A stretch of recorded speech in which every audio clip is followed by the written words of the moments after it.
اجباریه، چون موهای منو فقط مامانم کوتاه میکنه. از بفهمه جای دیگه کوتاه کردم خیلی ناراحت میشه.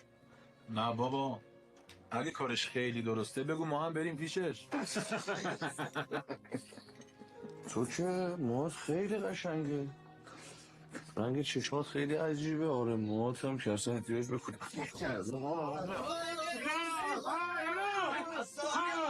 به تو مگه سر جاتون حرف نامربوط زد کتک خورد.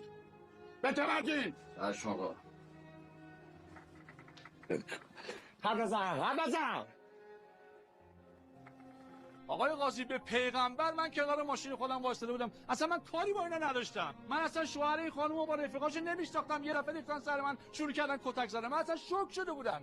وسطاش فهمیدم قضیه ناموسیه. گفتم حالا مرد غیرتی شده، تحمل کردم، هیچ نگفتم. هی کتکم زدن، هی زدن، هیچ نگفتم. آقای قاضی خدا شاهده به قصد کش داشتم منو میزدن، بازم هیچ نگفتم. تا جایی که فوش مادر داد دیگه نفهمیدم چی شد. آقای قاضی دیگه قفل معمولی که اجباریه، چون موهای منو فقط مامانم کوتاه میکنه. از بفهمه جای دیگه کوتاه کردم خیلی ناراحت میشه. نه بابا، اگه کارش خیلی درسته بگو ما هم بریم پیشش. تو که موهات خیلی قشنگه، رنگ چشمات خیلی عجیبه. آره موهات هم که اصلا احتیاج به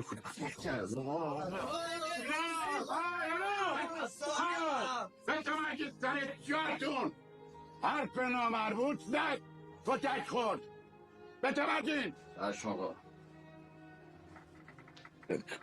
حد بزن آقای قاضی، به پیغمبر من کنار ماشین خودم وایساده بودم، اصلا من کاری با اینا نداشتم. من اصلا شوهر این خانومو با رفیقاش نمیشناختم، یه دفعه ریختن سر من شروع کردن کتک زدن. من اصلا شوک شده بودم. وسطاش فهمیدم قضیه ناموسیه. گفتم حالا مرد غیرتی شده، تحمل کردم، هیچ نگفتم. هی کتکم زدن، هی زدن، هیچ نگفتم. آقای قاضی خدا شاهده به قصد کش داشتم منو میزدن، بازم هیچ نگفتم. تا جایی که فوش مادر داد دیگه نفهمیدم چی شد. آقای قاضی دیگه قفل معمولی که